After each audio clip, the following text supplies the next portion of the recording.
Hello students, good morning. ਅੱਜ ਆਪਾਂ ਤੁਹਾਡਾ ਨਿਊਟ੍ਰੀਸ਼ਨ ਦਾ ਜਾਨੀ ਲਾਸਟ ਟੌਪਿਕ ਕਰ ਰਹੇ ਹਾਂ। ਟੌਪਿਕ ਨੇਮ ਹੈ ਥੈਰੇਪੇਟਿਕ ਡਾਈਟ, ਜਾਨੀ ਡਾਕਟਰਾਂ ਦੁਆਰਾ ਸੁਝਾਇਆ ਗਿਆ ਭੋਜਨ ਜਾਂ ਖੁਰਾਕ। ਸੋ ਅੱਜ ਆਪਾਂ ਗੱਲ ਕਰਦੇ ਹਾਂ, ਇਹਦੇ ਬਾਰੇ ਵਿਸਤਾਰਪੂਰਵਕ ਗੱਲ ਕਰਾਂਗੇ ਥੈਰੇਪੇਟਿਕ ਡਾਈਟ ਬਾਰੇ। ਇਹ ਕੀ ਹੁੰਦਾ? ਵਿਸ਼ੇਸ਼ ਸਥਿਤੀਆਂ ਵਿੱਚ ਡਾਕਟਰਾਂ ਦੁਆਰਾ ਸਿਫਾਰਿਸ਼ ਕੀਤੀ ਗਈ ਖੁਰਾਕ, ਅਤੇ ਇਹਦਾ ਮਤਲਬ ਜਿਹੜਾ ਡਿਸਕ੍ਰਿਪਸ਼ਨ ਹੁੰਦੀ ਹੈਗੀ, ਵੇਰਵਾ ਹੁੰਦਾ ਉਹ ਅਲੱਗ-ਅਲੱਗ ਹੁੰਦਾ। ਸੋ ਫਸਟ ਆਫ ਆਪਾਂ ਇਹਦੇ ਵਿੱਚ ਗੱਲ ਕਰਾਂਗੇ ਆਪਾਂ balanced diet to reduce weight. ਕਹਿੰਦੇ ਭਾਰ ਨੂੰ ਘਟਾਉਣ ਲਈ ਸੰਤੁਲਿਤ ਖੁਰਾਕ। ਇਸ ਵਿੱਚ ਕਹਿੰਦਾ ਇੱਕ ਵਿਅਕਤੀ ਅਗਿਆਨਤਾ ਕਾਰਨ ਆਪਣੇ ਲਈ ਇੱਕ ਸਹੀ ਖੁਰਾਕ ਦਾ ਚਾਰਟ ਤਿਆਰ ਕਰਨ ਦੇ ਯੋਗ ਨਹੀਂ ਹੁੰਦਾ। ਜੇ ਕੋਈ ਵਿਅਕਤੀ ਘੱਟ ਖੁਰਾਕ ਲੈਂਦਾ ਹੈ ਤਾਂ ਉਸਦੀਆਂ ਭੋਜਨ ਦੀਆਂ ਜ਼ਰੂਰਤਾਂ ਅਧੂਰੀਆਂ ਰਹਿ ਜਾਂਦੀਆਂ ਹਨ, ਅਤੇ ਜੇਕਰ ਉਸਦੀ ਖੁਰਾਕ ਬਹੁਤ ਜ਼ਿਆਦਾ ਹੈ ਤਾਂ ਵਾਧੂ ਭੋਜਨ ਵਧੇਰੇ ਚਰਬੀ ਦੇ ਰੂਪ ਵਿੱਚ ਜਮ੍ਹਾਂ ਹੋ ਜਾਂਦਾ ਹੈ, ਜਿਸ ਨਾਲ ਵਿਅਕਤੀ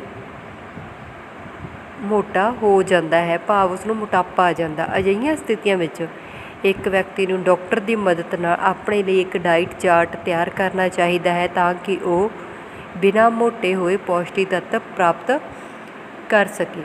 ਅਜਿਹੇ ਮਰੀਜ਼ਾਂ ਲਈ ਡਾਕਟਰ ਇੱਕ ਨਕਾਰਾਤਮਕ ਕੈਲੋਰੀ ਖੁਰਾਕ ਚਾਰਟ ਤਿਆਰ ਕਰਦੇ ਹਨ, ਅਰਥਾਤ ਉਹਨਾਂ ਖਾਣ ਪੀਣ ਵਾਲੀਆਂ ਚੀਜ਼ਾਂ ਨੂੰ ਖੁਰਾਕ ਵਿੱਚ ਸ਼ਾਮਲ ਕੀਤਾ ਜਾਂਦਾ ਹੈ ਜੋ ਪਾਚਨ ਵਿੱਚ ਊਰਜਾ ਦੀ ਖਪਤ ਕਰ ਸਕਣ ਅਤੇ ਬਦਲੇ ਵਿੱਚ ਘੱਟ ਕੈਲੋਰੀ ਦਾ ਸੇਵਨ ਕਰਦੇ ਹਨ। ਨਕਾਰਾਤਮਕ ਕੈਲੋਰੀ ਭੋਜਨ ਉਹਨਾਂ ਲਈ ਇੱਕ ਬਰਕਤ ਹੈ ਜੋ ਸਰੀਰ ਦਾ ਭਾਰ ਘਟਾਉਣਾ ਚਾਹੁੰਦੇ ਹਨ। ਅਸੀਂ ਸਾਰੇ ਜਾਣਦੇ ਹਾਂ ਕਿ ਜਦੋਂ ਵੀ ਅਸੀਂ ਖਾਂਦੇ ਹਾਂ ਤਾਂ ਇਸ ਨੂੰ ਚਬਾਉਣ ਅਤੇ ਹਾਜ਼ਮ ਕਰਨ ਲਈ ਊਰਜਾ ਦੀ ਖਪਤ ਹੁੰਦੀ ਹੈ। ਕੁਝ ਖਾਣ ਪੀਣ ਵਾਲੀਆਂ ਚੀਜ਼ਾਂ ਕੈਲੋਰੀ ਦੀ ਬਹੁਤ ਘੱਟ ਮਾਤਰਾ ਪੈਦਾ ਕਰਦੀਆਂ ਹਨ। ਇੰਨੇ ਘੱਟ ਕੈਲੋਰੀ ਭੋਜਨ ਨੂੰ ਹਾਜ਼ਮ ਕਰਨ ਲਈ ਸਾਡੇ ਸਰੀਰ ਨੂੰ ਗਲੂਕੋਜ਼ ਅਤੇ ਚਰਬੀ ਦੇ ਰੂਪ ਵਿੱਚ ਪਹਿਲਾਂ ਤੋਂ ਜਮ੍ਹਾਂ ਊਰਜਾ ਦੀ ਵਰਤੋਂ ਕਰਨੀ ਪੈਂਦੀ ਹੈ। ਖੁਰਾਕ ਵਿੱਚ ਅਜਿਹੀਆਂ ਖਾਣ ਪੀਣ ਵਾਲੀਆਂ ਚੀਜ਼ਾਂ ਨੂੰ ਸ਼ਾਮਲ ਕਰਨਾ ਪੇਟ ਨੂੰ ਭਰ ਦਿੰਦਾ ਹੈ ਅਤੇ ਕੈਲੋਰੀ ਨੂੰ ਵਧਾਉਣ ਦੀ ਬਜਾਏ ਘੱਟ ਕਰਦਾ ਹੈ। ਸਕਾਰਾਤਮਕ ਕੈਲੋਰੀ ਭੋਜਨ ਵਿੱਚ ਉਹ ਭੋਜਨ ਵਾਲੀਆਂ ਚੀਜ਼ਾਂ ਸ਼ਾਮਲ ਹੁੰਦੀਆਂ ਹਨ ਜਿਨ੍ਹਾਂ ਵਿੱਚ ਪਾਣੀ ਅਤੇ ਫਾਈਬਰ ਦੀ ਮਾਤਰਾ ਵਧੇਰੇ ਹੁੰਦੀ ਹੈ ਪਰ ਚਰਬੀ ਘੱਟ ਹੁੰਦੀ ਹੈ। ਨਕਾਰਾਤਮਕ ਕੈਲੋਰੀ ਭੋਜਨ ਵਿੱਚ ਸ਼ਾਮਲ ਖਾਣ ਪੀਣ ਦੀਆਂ ਚੀਜ਼ਾਂ ਸ਼ਾਮਲ ਹੁੰਦੀਆਂ ਹਨ, ਜਿੱਦਾਂ ਸੇਬ, ਸੰਤਰਾ, ਅੰਗੂਰ, ਟਮਾਟਰ, ਪਪੀਤਾ, ਤਰਬੂਜ, ਅਨਾਨਾਸ, ਸਟ੍ਰਾਬੇਰੀ ਆਦਿ। ਹਰੀਆਂ ਸਬਜ਼ੀਆਂ ਜਿਵੇਂ ਪਿਆਜ਼, ਗੋਭੀ, ਖੀਰੇ, ਮੂਲੀ, ਟਮਾਟਰ, ਗਾਜਰ, ਪਾਲਕ, ਲੌਕੀ ਆਦਿ ਵਗੈਰਾ ਆਉਂਦੀਆਂ ਹਨ। ਉਹੀ ਸ਼੍ਰੇਣੀ ਗਰਮ ਜਾਂ ਠੰਡਾ ਪਾਣੀ ਕੋਈ ਊਰਜਾ ਪ੍ਰਦਾਨ ਨਹੀਂ ਕਰਦਾ, ਪਰ ਸਰੀਰ ਨੂੰ ਇਹ ਆਮ ਤਾਪਮਾਨ 'ਤੇ ਲਿਆਉਣ ਲਈ ਕੁਝ ਊਰਜਾ ਖਰਚ ਕਰਨੀ ਪੈਂਦੀ ਹੈ। ਇਹ ਪਾਚਨ ਸਮਰੱਥਾ ਨੂੰ ਬੇਅਰਾਮੀ ਕਰਦਾ ਹੈ ਅਤੇ ਸਰੀਰ ਦਾ ਭਾਰ ਨਿਯੰਤਰਣ ਰੱਖਦਾ ਹੈ। ਹਾਲਾਂਕਿ ਨਕਾਰਾਤਮਕ ਕੈਲੋਰੀ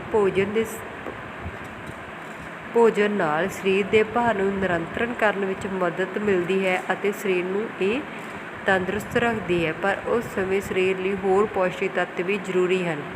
ਇਹੀ ਕਾਰਨ ਹੈ ਕਿ ਡਾਕਟਰ ਸਾਡੇ ਖੁਰਾਕ ਚਾਰਟ ਵਿੱਚ ਸਾਬਕਾ ਪੌਸ਼ਟਿਕ ਤੱਤ ਸ਼ਾਮਲ ਕਰਦੇ ਹਨ। ਇਹ ਸੀ balanced diet to reduce weight. Next ਆਪਾਂ ਗੱਲ ਕਰਦੇ ਹਾਂ balanced diet in case of cirrhosis of liver, ਯਾਨੀ ਜਦੋਂ ਲੀਵਰ ਦੇ ਸੋਜਿਸ਼ ਵਗੈਰਾ ਆ ਜਾਂਦੀ ਹੈ ਤਾਂ ਉਸੇ ਕੰਡੀਸ਼ਨ ਵਿੱਚ ਕਿਹੜੀ ਸੰਤੁਲਿਤ ਖੁਰਾਕ ਦੇਣੀ ਚਾਹੀਦੀ ਹੈ। ਅਜਿਹੀ ਸਥਿਤੀ ਵਿੱਚ ਜਿੱਥੇ ਜ਼ਿਆਦਾ ਚਰਬੀ ਜਮ੍ਹਾਂ ਹੋਣ ਜਾਂ ਜ਼ਿਆਦਾ ਖਾਣ ਪੀਣ, ਸ਼ਰਾਬ ਪੀਣ ਕਾਰਨ ਜਿਗਰ ਡੀਜਨਰੇਟ ਹੋਣ ਲੱਗਦਾ ਹੈ। ਜਿਗਰ ਦਾ ਸੰਕੋਚਨ ਜਿਗਰ ਦੇ ਪਤਨ ਦਾ ਪਹਿਲਾ ਪੜਾਅ ਹੈ। ਮਨੁੱਖੀ ਸਰੀਰ ਵਿੱਚ ਜਿਗਰ ਚਰਬੀ ਦੇ ਪਾਚਨ, ਮਰੇ ਹੋਏ ਲਾਲ ਖੂਨ ਦੇ ਸੈੱਲਾਂ ਅਤੇ ਜ਼ਹਿਰੀਲੇ ਤੱਤਾਂ ਨੂੰ ਬਾਹਰ ਕੱਢਣ ਅਤੇ ਕੋਲੇਸਟ੍ਰੋਲ ਦੇ ਪੱਧਰਾਂ ਨੂੰ ਕੰਟਰੋਲ ਕਰਨ ਲਈ ਜ਼ਿੰਮੇਵਾਰ ਹੈ। ਜਦੋਂ ਵਿਗਾੜ ਮਨੁੱਖੀ ਜਿਗਰ ਵਿੱਚ ਪ੍ਰਗਟ ਹੁੰਦਾ ਹੈ ਤਾਂ ਇਹ ਇਕਰਾਰਨਾਮਾ ਕਰਨਾ ਸ਼ੁਰੂ ਕਰ ਦਿੰਦਾ ਹੈ, ਭਾਵ ਜੋ ਮਨੁੱਖੀ ਸਰੀਰ ਦੀ ਪਾਚਨ ਸਮਰੱਥਾ ਨੂੰ ਕਮਜ਼ੋਰ ਕਰਦਾ। ਚਰਬੀ ਅਤੇ ਹੋਰ ਜ਼ਹਿਰੀਲੇ ਤੱਤ ਸਰੀਰ ਦੇ ਅੰਦਰ ਇਕੱਠੇ ਹੋਣਾ ਸ਼ੁਰੂ ਹੋ ਜਾਂਦੇ ਹਨ, ਜਿਸ ਨਾਲ ਕਈ ਤਰ੍ਹਾਂ ਦੀਆਂ ਘਾਤਕ ਸਮੱਸਿਆਵਾਂ ਹੋ ਜਾਂਦੀਆਂ ਹਨ। ਜਿਗਰ ਦੇ ਰੋਗ ਤੋਂ ਪੀੜਤ ਲੋਕ ਕੰਪੋਸ਼ਣ ਦਾ ਸ਼ਿਕਾਰ ਹੋ ਜਾਂਦੇ ਹਨ, ਕਿਉਂਕਿ ਉਹਨਾਂ ਦਾ ਜਿਗਰ ਗੁੰਝਲਦਾਰ ਭੋਜਨ ਮਿਸ਼ਰਣਾਂ ਨੂੰ ਹਾਜ਼ਮ ਕਰਨ ਦੇ ਅਯੋਗ ਹੁੰਦਾ ਹੈ। ਜਿਗਰ ਦੇ ਸੁੰਗੜ ਨਾਲ ਰਹਿੰਦ ਖੂੰਹਦ ਦੀਆਂ ਚੀਜ਼ਾਂ ਦੇ ਬਾਹਰ ਨਿਕਲਣ ਵਿੱਚ ਰੁਕਾਵਟ ਹੁੰਦੀ ਹੈ। ਨਤੀਜੇ ਵਜੋਂ ਵਿਅਕਤੀ ਜ਼ਿਆਦਾ ਸੇਵਨ ਕੀਤੇ ਬਿਨਾਂ ਮੋਟਾ ਹੋ ਜਾਂਦਾ ਹੈ।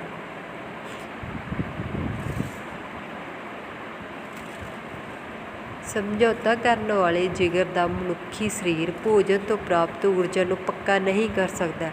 ਇਹ ਚਰਬੀ ਦੇ ਰੂਪ ਵਿੱਚ ਇਕੱਠਾ ਹੋ ਜਾਂਦਾ, ਜਿਸ ਨਾਲ ਹਾਈਪਰਟੈਂਸ਼ਨ, ਦਿਲ ਦੀਆਂ ਸਮੱਸਿਆਵਾਂ, ਗੁਰਦੇ ਦੀ ਬਿਮਾਰੀਆਂ ਆਦਿ ਹੋਣ ਦੀ ਸੰਭਾਵਨਾ ਵੱਧ ਜਾਂਦੀ ਹੈ। ਇਸੇ ਲਈ ਕਾਰਨ ਹੈ ਕਿ ਡਾਕਟਰ ਹੋਰ ਵੀ ਪੌਸ਼ਟਿਕ ਤੱਤ ਉਹਨਾਂ ਦੀ ਖੁਰਾਕ ਵਿੱਚ ਸ਼ਾਮਲ ਕਰਦੇ ਹਨ। ਇਸ ਤੋਂ ਬਾਅਦ ਆਪਾਂ ਗੱਲ ਕਰਦੇ ਹਾਂ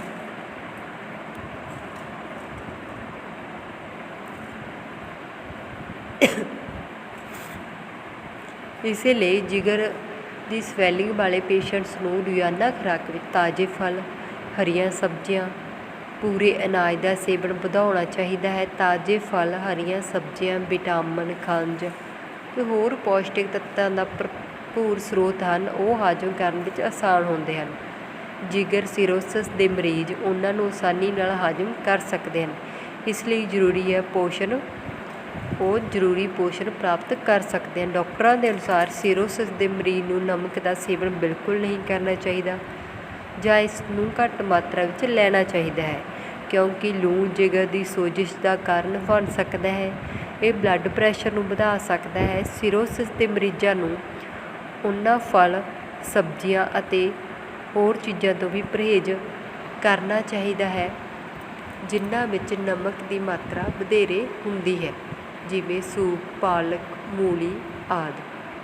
ਡਾਕਟਰਾਂ ਦੇ ਅਨੁਸਾਰ ਐਲਕੋਹਲ ਜਿਗਰ ਦੇ ਨੁਕਸਾਨ ਦਾ ਸਭ ਤੋਂ ਵੱਡਾ ਕਾਰਨ ਹੈ। ਜਿਗਰ ਦੀ ਬਿਮਾਰੀ ਨਾਲ ਪੀੜਤ ਮਰੀਜ਼ ਨੂੰ ਸ਼ਰਾਬ ਤੋਂ ਪਰਹੇਜ਼ ਕਰਨਾ ਚਾਹੀਦਾ ਹੈ। ਜਿਗਰ ਦੇ ਨੁਕਸਾਨ ਦੀ ਸਥਿਤੀ ਵਿੱਚ ਪ੍ਰੋਟੀਨ ਨਾਲ ਭਰਪੂਰ ਖੁਰਾਕ ਲੈਣੀ ਚਾਹੀਦੀ ਹੈ। ਡਾਕਟਰਾਂ ਦੇ ਅਨੁਸਾਰ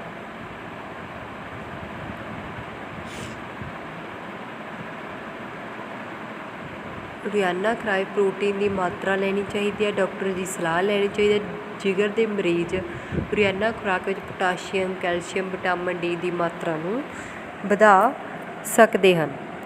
ਸੋ ਇਹ ਤਾਂ ਸੀ balanced diet in case of cirrhosis of liver. ਹੁਣ ਆਪਾਂ ਗੱਲ ਕਰਦੇ ਹਾਂ balanced diet in case of renal stone, ਯਾਨੀ ਜਿਹੜੀ ਗੁਰਦੇ ਵਗੈਰਾ ਜਾਂ ਪਿਸ਼ਾਬ ਪੱਥਰੀ ਹੁੰਦੀ ਆ, ਉਸ ਕੇਸ ਵਿੱਚ ਕਿੱਦਾਂ ਦੀ ਖੁਰਾਕ ਲੈਣੀ ਚਾਹੀਦੀ ਹੈ। ਕਈ ਵਾਰੀ ਮੁੱਢਲੇ ਸੁਭਾਅ ਦੇ ਵੱਖ-ਵੱਖ ਮਿਸ਼ਰਣ ਵੱਖੋ ਵੱਖਰੇ ਕਾਰਨਾਂ ਕਰਕੇ ਪਿਸ਼ਾਬ ਰਾਹੀਂ ਬਾਹਰ ਨਿਕਲ ਅਤੇ ਸਰੀਰ ਦੇ ਅੰਦਰ ਇਕੱਠੇ ਹੋਣ ਵਿੱਚ ਅਸਫਲ ਹੋ ਜਾਂਦੇ ਹਨ। ਇਹ ਇਕੱਠੇ ਕੀਤੇ ਗਏ ਮਿਸ਼ਰਣ ਵੱਖ-ਵੱਖ ਖੇਤਰਾਂ ਜਿਵੇਂ ਯੂਰੇਥਰਾ, ਗੁਰਦੇ ਜਾਂ ਪਿਸ਼ਾਬ, ਜਿਸ ਨੂੰ ਪੱਥਰੀ ਵਜੋਂ ਜਾਣਿਆ ਜਾਂਦਾ ਹੈ, ਵਿੱਚ ਗੰਦਗੀ ਪੈਦਾ ਕਰਦੇ ਹਨ। ਪੱਥਰੀ ਦੇ ਮੁੱਖ ਕਾਰਨ ਪਾਚਨ ਸੰਬੰਧੀ ਵਿਕਾਰ, ਕਬਜ਼, ਅਲਸਰ ਆਦਿ ਹੁੰਦੇ ਹਨ। ਤੇਜ਼ ਭੋਜਨ ਅਤੇ ਮਸਾਲੇਦਾਰ ਚੀਜ਼ਾਂ ਦੀ ਬਹੁਤ ਜ਼ਿਆਦਾ ਖਪਤ ਦਾ ਕਾਰਨ ਹੁੰਦਾ ਹੈ। ਗੁਰਦੇ ਦੀ ਪੱਥਰੀ ਤੋਂ ਪੀੜਤ ਮਰੀਜ਼ਾਂ ਨੂੰ ਪਿਸ਼ਾਬ ਦੇ ਦੌਰਾਨ ਦਰਦ ਮਹਿਸੂਸ ਹੁੰਦਾ ਹੈ। ਉਹਨਾਂ ਨੂੰ ਰੁਕ ਕੇ ਪਿਸ਼ਾਬ ਆਉਂਦਾ ਹੈ ਅਤੇ ਕਈ ਵਾਰ ਮਰੀਜ਼ ਪਿਸ਼ਾਬ ਦੇ ਨਾਲ ਖੂਨ ਵਗੈਰਾ ਵੀ ਆਉਂਦਾ ਹੈ। ਪੱਥਰੀ ਦੇ ਮਰੀਜ਼ ਨੂੰ ਅਸਹਿ ਦਰਦ ਹੁੰਦਾ ਹੈ। ਡਾਕਟਰ ਆਮ ਤੌਰ 'ਤੇ ਪੇਡੂ ਪੱਥਰੀ ਦੇ ਮਰੀਜ਼ਾਂ ਨੂੰ ਕਣਕ ਅਤੇ ਜੌਂ ਦੇ ਆਟੇ ਦੀਆਂ ਰੋਟੀਆਂ, ਹਰੀਆਂ ਸਬਜ਼ੀਆਂ, ਮੂੰਗੀ ਦੀ ਦਾਲ, ਮੌਸਮੀ ਫਲ, ਜੌਂ ਅਤੇ ਨਾਰੀਅਲ ਦਾ ਪਾਣੀ ਸਿਫਾਰਸ਼ ਕਰਦੇ ਹਨ। ਖਾਣ ਵਾਲੀਆਂ ਚੀਜ਼ਾਂ ਜਿਹੜੀਆਂ ਜਲਦੀ ਅਤੇ ਪਾਚਨ ਵਿੱਚ ਆਸਾਨ ਹੁੰਦੀਆਂ ਹਨ ਵੀ ਦਿੱਤੀਆਂ ਜਾ ਸਕਦੀਆਂ ਹਨ। ਪੁਰਾਣੇ ਚਾਵਲ, ਗਾਜਰ, ਮੂਲੀ, ਅਦਰਕ, ਦੁੱਧ, ਦਹੀਂ, ਮੱਖਣ, ਨਿੰਬੂ ਦਾ ਰਸ ਆਦਿ ਪਿਸ਼ਾਬ ਪੱਥਰੀਆਂ ਨਾਲ ਪੀੜਤ ਮਰੀਜ਼ਾਂ ਲਈ ਫਾਇਦੇਮੰਦ ਹੁੰਦਾ ਹੈ। ਪੱਥਰੀ ਤੋਂ ਪੀੜਤ ਲੋਕਾਂ ਨੂੰ ਇਹਨਾਂ ਚੀਜ਼ਾਂ ਨੂੰ ਆਪਣੀ ਰੋਜ਼ ਦੀ ਖੁਰਾਕ ਵਿੱਚ ਜ਼ਰੂਰ ਸ਼ਾਮਲ ਕਰਨਾ ਚਾਹੀਦਾ ਹੈ। ਮੌਸਮੀ ਤੌਰ 'ਤੇ ਮਰੀਜ਼ ਨੂੰ ਗੰਨੇ ਦਾ ਰਸ, ਨਾਰੀਅਲ ਪਾਣੀ ਪੀਣਾ ਚਾਹੀਦਾ ਹੈ। ਡਾਕਟਰ ਪਿਸ਼ਾਬ ਪੱਥਰੀ ਤੋਂ ਪੀੜਤ ਮਰੀਜ਼ਾਂ ਨੂੰ ਆਇਰਨ ਦੀਆਂ ਮਠਿਆਈਆਂ, ਮੱਖਣ, ਘਿਓ, ਤੇਲ, ਖੰਡ ਤੋਂ ਦੂਰ ਰਹਿਣ ਦੀ ਸਲਾਹ ਦਿੰਦੇ ਹਨ।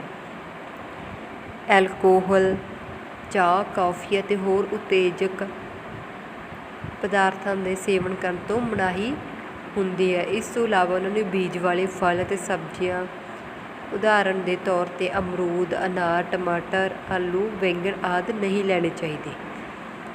ਸੋ ਇਹ ਤਾਂ ਸੀ balance diet in case of renal stone. ਹੁਣ ਗੱਲ ਕਰਦੇ ਆਪਾਂ domestic management of malnutrition.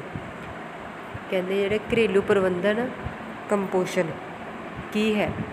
ਕਹਿੰਦੇ ਕੰਪੋਸ਼ਣ ਕੀ ਇੱਕ ਗੰਭੀਰ ਸਮੱਸਿਆ ਹੈ। ਇਸ ਮਸਲੇ ਨੂੰ ਹੱਲ ਕਰਨਾ ਬਹੁਤ ਜ਼ਰੂਰੀ ਹੈ। ਕੰਪੋਸ਼ਣ ਜੋ ਜਨਮ ਸਮੇਂ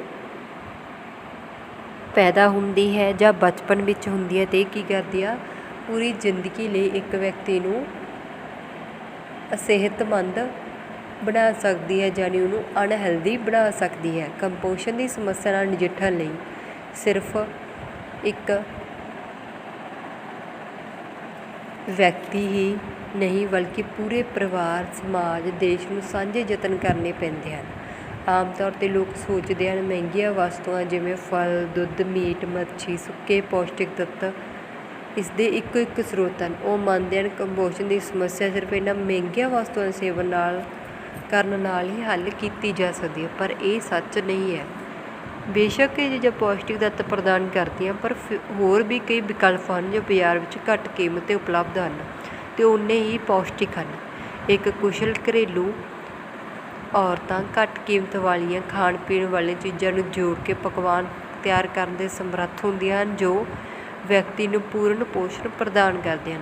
ਕੰਪੋਸ਼ਣ ਦੀ ਸਮੱਸਿਆ ਘਰ ਤੋਂ ਹੀ ਸ਼ੁਰੂ ਹੁੰਦੀ ਹੈ ਅਤੇ ਘਰੇਲੂ ਔਰਤਾਂ ਦੁਆਰਾ ਸ਼ੁੱਧ ਅਤੇ ਪੌਸ਼ਟਿਕ ਭੋਜਨ ਤਿਆਰ ਕਰਨਾ ਥੋੜ੍ਹੇ ਸਹਿਕਾਰਤਾ ਨਾਲ ਇਸ ਸਮੱਸਿਆ ਨੂੰ ਪੂਰੀ ਤਰ੍ਹਾਂ ਹੱਲ ਕੀਤਾ ਜਾ ਸਕਦਾ ਹੈ। ਕੰਪੋਸ਼ਣ ਦੀ ਸਮੱਸਿਆ ਦੇ ਹੱਲ ਕਰਨ ਲਈ ਕੁਝ ਕਦਮ ਚੁੱਕੇ ਜਾ ਸਕਦੇ ਹਨ, ਜਿਵੇਂ ਘਰ ਵਿੱਚ ਦਾਲਾਂ,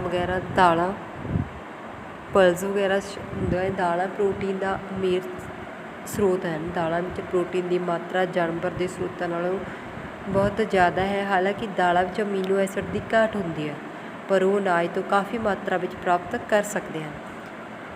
ਦਾਲ ਦਾ ਸੁਮੇਲ ਸਾਨੂੰ ਕਈ ਤਰ੍ਹਾਂ ਦੇ ਪੌਸ਼ਟਿਕ ਤੱਤ ਮੁਹੱਈਆ ਕਰਵਾ ਸਕਦਾ ਹੈ। ਅਨਾਜ ਅਤੇ ਦਾਲਾਂ ਦੇ ਮਿਸ਼ਰਣ ਨਾਲ ਬਣੇ ਪਕਵਾਨਾਂ ਦੀਆਂ ਉਦਾਹਰਨਾਂ ਜਿਵੇਂ ਬਾਜਰਾ, ਦਲੀਆ, ਦਾਲ ਰੋਟੀ ਆਦਿ। ਹੁਣ ਗੱਲ ਕਰਦੇ ਆਪਾਂ ਜਗਰੀ ਯਾਨੀ ਗੁੜ ਬਾਰੇ। ਇਹ ਕੀ ਹੁੰਦਾ? ਗੁੜ ਇੱਕ ਸਸਤਾ ਅਤੇ ਸਿਹਤਮੰਦ ਭੋਜਨ ਹੈ। ਗੁੜ ਵਿੱਚ ਆਇਰਨ, ਫੋਲਿਕ ਐਸਿਡ, ਵਿਟਾਮਿਨ ਵੀ ਵੱਡੀ ਮਾਤਰਾ ਵਿੱਚ ਹੁੰਦੇ ਹਨ। ਤਿਲ ਅਤੇ ਗੁੜ ਦਾ ਬਣਿਆ ਗੱਚਕ ਭੋਜਨ ਨੂੰ ਹਜ਼ਮ ਕਰਨ ਵਿੱਚ ਮਦਦਗਾਰ ਹੁੰਦਾ ਹੈ। ਗੁੜ ਅਤੇ ਕਣਕ ਦੇ ਆਟੇ ਜਾਂ ਗੁੜ ਤਿਲ ਦੇ ਬਣੇ ਲੱਡੂ ਸਰੀਰ ਦੀ ਕਮਜ਼ੋਰੀ ਦੂਰ ਕਰਨ ਵਿੱਚ ਮਦਦਗਾਰ ਹੁੰਦੇ ਹਨ। ਉਹਨਾਂ ਦਾ ਸੇਵਨ ਸਰੀਰ ਨੂੰ ਤੰਦਰੁਸਤ ਰੱਖਦਾ ਹੈ। ਗੁੜ ਖੰਘ ਅਤੇ ਜ਼ੁਕਾਮ ਵਰਗੀਆਂ ਬਿਮਾਰੀਆਂ ਸਰੀਰ ਨੂੰ ਬਚਾਉਂਦਾ ਹੈ। ਗੁੜ ਦਿਲ ਲਈ ਫਾਇਦੇਮੰਦ ਹੈ। ਇਹ ਖਾਂਸੀ, ਅਲਸਰ, ਪੀਲੀਆ ਅਤੇ ਅਨੀਮੀਆ ਨੂੰ ਠੀਕ ਕਰਦਾ ਹੈ ਅਤੇ ਬੱਚਿਆਂ ਨੂੰ ਰਿਕਟਸ ਤੋਂ ਬਚਾਉਂਦਾ ਹੈ। ਗੁੜ, ਕਾਲੀ ਮਿਰਚ, ਤੁਲਸੀ ਦੇ ਪੱਤਿਆਂ ਦਾ ਮਿਸ਼ਰਣ ਸਰਦੀਆਂ ਵਿੱਚ ਇਸ ਦੇ ਵਿਰੋਧੀ ਠੰਡੇ ਪ੍ਰਭਾਵ ਲਈ ਜਾਣਿਆ ਜਾਂਦਾ ਹੈ। ਇਸ ਤੋਂ ਬਾਅਦ ਗੱਲ ਆਉਂਦੀ ਹੈ ਕੈਰਲ ਯਾਨੀ ਅਨਾਜ। ਮੱਕੀ, ਬਾਜਰੇ ਵਰਗੇ ਅਨਾਜ ਕਾਰਬੋਹਾਈਡਰੇਟ ਦਾ ਵਧੀਆ ਸਰੋਤ ਹਨ। ਮੱਕੀ, ਪੌਪਕਾਰਨ ਅਤੇ ਜੌਂ ਦੀ ਰੋਟੀ, ਬਾਜਰੇ, ਦਲੀਆ ਕਿਸੇ ਵੀ ਵਿਅਕਤੀ ਨੂੰ ਪੂਰਨ ਪੌਸ਼ਟਿਕ ਖੁਰਾਕ ਪ੍ਰਦਾਨ ਕਰਨ ਦੇ ਸਮਰੱਥ ਹੈ।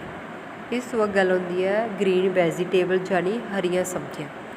ਹਰੀਆਂ ਸਬਜ਼ੀਆਂ, ਉਬਲੀਆਂ ਹੋਈਆਂ ਹਰੀਆਂ ਸਬਜ਼ੀਆਂ ਜਿਵੇਂ ਪਾਲਕ, ਮੂਲੀ, ਮੇਥੀ, ਬਾਥੂ, ਗੋਭੀ ਨੂੰ ਕਣਕ ਦੇ ਆਟੇ ਅਤੇ ਕੁਝ ਦਾਲਾਂ ਨਾਲ ਮਿਲਾ ਕੇ ਖਾਇਆ ਜਾ ਸਕਦਾ ਹੈ ਤਾਂ ਜੋ ਬੱਚਿਆਂ ਨੂੰ ਦਾ ਸਵਾਦ ਵੀ ਬਣਿਆ ਰਹੇ ਅਤੇ ਉਹਨਾਂ ਨੂੰ ਪੌਸ਼ਟਿਕ ਆਹਾਰ ਵੀ ਮਿਲਦੇ ਰਹਿਣ। ਪੌਸ਼ਟਿਕ ਰਾਇਤਾ ਤਿਆਰ ਕਰਨ ਲਈ ਜ਼ਮੀਨੀ ਪਾਲਕ ਅਤੇ ਬਾਥੂ ਦਹੀਂ ਵਿੱਚ ਮਿਲਾਇਆ ਜਾ ਸਕਦਾ ਹੈ। ਇਸ ਵਕਤ ਗੱਲ ਆਉਂਦੀ ਹੈ ਅਚਾਰ ਅਤੇ ਸੌਸ ਵਗੈਰਾ। ਇਹ ਖਾਣ ਪੀਣ ਵਾਲੀਆਂ ਵਸਤੂਆਂ ਭੋਜਨ ਨੂੰ ਸਵਾਦਗਰ ਤਾਂ ਬਣਾਉਂਦੀਆਂ ਹਨ, ਇਸ ਦੇ ਇਲਾਵਾ ਭੋਜਨ ਵਿੱਚ ਪੌਸ਼ਟਿਕ ਤੱਤਾਂ ਦੀ ਮਾਤਰਾ ਨੂੰ ਵੀ ਵਧਾਉਂਦੀਆਂ ਹਨ। ਚਟਨੀ ਤਿਆਰ ਕਰਨ ਲਈ ਵਰਤੇ ਗਏ ਧਨੀਏ ਦੇ ਪੱਤੇ, ਮਿਰਚ, ਕੈਰੋਟੀਨ ਅਤੇ ਵਿਟਾਮਿਨ ਸੀ ਦਾ ਵਧੀਆ ਸਰੋਤ ਹਨ। ਇਮਲੀ ਲੋਹੇ ਦਾ ਸੋਮਾ ਹੈ। ਹੀਂਗ, ਲਸਣ ਅੰਤੜੀਆਂ ਦੇ ਰੋਗਾਣੂਆਂ ਦੁਆਰਾ ਹੋਣ ਵਾਲੇ ਨੁਕਸਾਨ ਦੇ ਵਿਰੁੱਧ ਵਧੀਆ ਬਚਾਅ ਵਜੋਂ ਕੰਮ ਕਰਦਾ ਹੈ। ਆਮਲਾ ਦਾ ਅਚਾਰ ਜਾਣੀ ਔਲੇ ਦਾ ਅਚਾਰ ਗਰਭਵਤੀਆਂ ਲਈ ਬਹੁਤ ਫਾਇਦੇਮੰਦ ਹੁੰਦਾ ਹੈ। ਇਹ ਸੁਭਾਅ ਵਿੱਚ ਠੰਡਾ ਹੁੰਦਾ ਹੈ। ਇਹ ਬੀਰਜ ਉਤਪਾਦਨ ਅਤੇ ਸਰੀਰ ਦੀ ਤਾਕਤ ਨੂੰ ਵਧਾਉਂਦਾ ਹੈ। ਹਲਦੀ ਕੁਦਰਤੀ ਰੂਪ ਵਿੱਚ ਗਰਮ ਹੁੰਦੀ ਹੈ ਅਤੇ ਆਇਰਨ ਦਾ ਵਧੀਆ ਸਰੋਤ ਹੁੰਦੀ ਹੈ। ਚਮੜੀ ਨੂੰ ਸਾਫ਼ ਕਰਨ ਵਾਲਾ ਕੰਮ ਕਰਦੀ ਹੈ ਅਤੇ ਚਮੜੀ ਦੇ ਕਈ ਬਿਮਾਰੀਆਂ ਤੋਂ ਵੀ ਬਚਾਉਂਦੀ ਹੈ। ਇਸ ਤੋਂ ਇਲਾਵਾ ਬੇਸਣ, ਮੱਖਣ, ਫੁੱਟੇ ਹੋਏ ਦਾਣੇ ਆਦਿ ਦੇ ਬਣੇ ਲੱਡੂ ਕੁਝ ਘਰੇਲੂ ਪਕਵਾਨ ਹਨ ਜੋ ਪਰਿਵਾਰ ਨੂੰ ਪੂਰਨ ਪੋਸ਼ਕ ਖੁਰਾਕ ਪ੍ਰਦਾਨ ਕਰਨ ਦੇ ਸਮਰੱਥ ਹਨ। ਉਹ ਕੰਪੋਸ਼ਣ ਦੀ ਸਮੱਸਿਆ ਨਾਲ ਨਜਿੱਠਣ ਦੇ ਸਮਰੱਥ ਹੁੰਦੇ ਹਨ। ਸੋ ਸਟੂਡੈਂਟਸ, ਇਹ ਸੀ ਤੁਹਾਡਾ ਅੱਜ ਦਾ ਟੌਪਿਕ ਥੈਰੇਪੇਟਿਕ ਡਾਈਟ। Thank you.